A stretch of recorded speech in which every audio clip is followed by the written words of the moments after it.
Yes, hello, it's today, and today is Boxing Day, and that is Suicide Squad Kill the Justice League Day. Miller has finally posted his article, True Lies, the story of the misleading Suicide Squad leaks. I love Miller, but that definitely sounds like a ChatGPT title, but I'm just gonna, it doesn't matter, alright? This article has done numbers, ladies and gentlemen, all right? But before we get into this, before we sort of get into the nitty-gritty, let's just look at some of the things. So, in the article, you mentioned Green Lantern and Flash will return in later seasons. So you mean as playable characters or just NPCs in the story? It's a little, spoiler alert. I don't believe they will turn into full-blown playable characters, no, but whether or not they're playable for a scripted section of the post-launch campaign during their return or in a final confrontation in year 2, I think is very much still a question mark.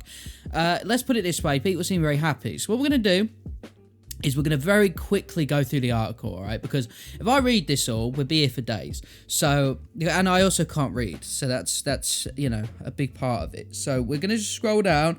It basically says a lot of cool stuff.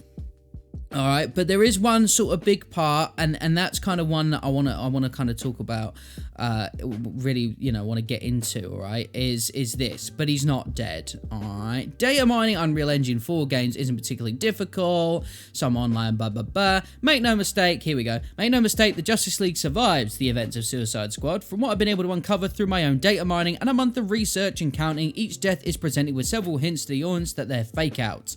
Flash's death takes place away from prying eyes, with many questioning whether it even happened. Later in the game, Task Force X, the in-universe name for the Suicide Squad, attempts to storm Brainiac's ship but are thwarted by a shield apparition created by Green Lantern. After Deadshot, who famously never misses, finally lands the killing blow, Green Lantern falls to his death, but the shield stays up. What, did you miss? Captain Boomer asks. Deadshot laughs knowingly under his breath.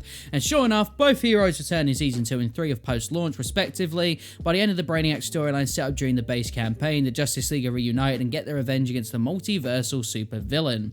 And Task Force X, these piecemeal reintroductions also mark perfect opportunities for the Justice League to be playable, however briefly. So there you go. So anyone worried that the Arkhamverse is done, that Justice League are done, good news.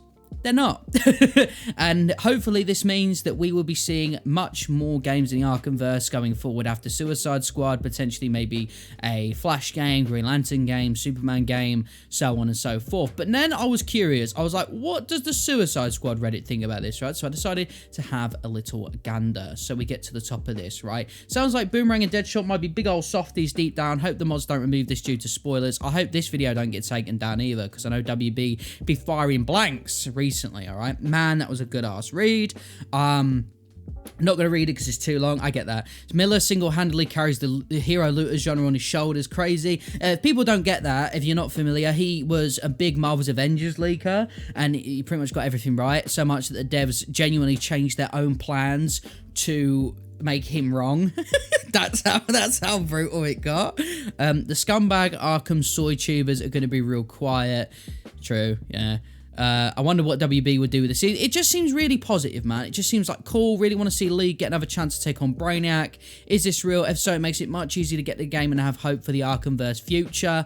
I genuinely believe, knowing that that you will be able to, in the future, see the Justice League again in their normal selves makes me feel a lot more comfortable fighting them.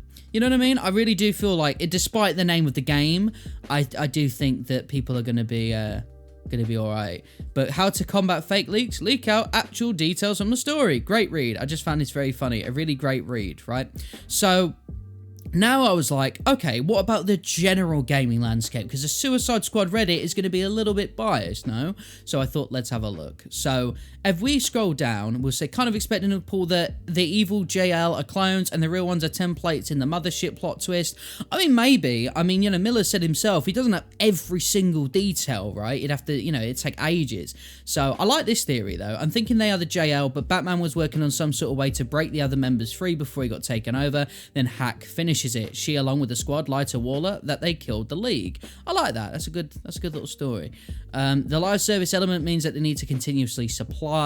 Brainiac might have meant that line, literally, my Justice League will burn this earth down for me. They are not clones. They fake the deaths, but we are never shown that moment on camera. I'll admit, I occasionally seeing Batman stalking you in the background of the city sounds pretty badass. Obviously, someone's mentioned the alpha. I won't read that off so they don't break their NDA and get sniped. At this point, I think everyone should just ignore every Suicide Squad leak and see what the game actually is at launch. I find that really, that's an interesting take. I think that, you know, I genuinely, I mean, Miller's spot on, right? Like, he knows what he's talking about. But I do find it super interesting, and I'll be honest, at this point, I probably would do that, just because we've heard so many different things. Like, if someone then comes out and corrects Miller, they shouldn't. But if they do, then, you know, there you go. And yeah, more leak stuff and all that. But people, you know, yeah, imagine this game's pulling the biggest plot twist ever, becomes Rocksteady's best game. Yeah, and people just, yeah, people seem a lot more positive about it. So I definitely think what Miller intended to do with this article 100% has actually come true. You know what I mean? So what do you mean post-launch game? Is it DLC campaign? And when will they be coming out? Also, does Batman come back after death? Blah, blah, blah, blah, blah. Post-launch content will drop periodically after the game's release and includes new areas, characters, modes, story, etc. No details have been formally announced, so it's a little abstract to talk about, which I totally get what he means. I'm a little confused at how the people we potentially kill can be playable at some point post-launch story. Can you give an example? I'm obviously not trying to be mean, but did you read the article? Fair enough.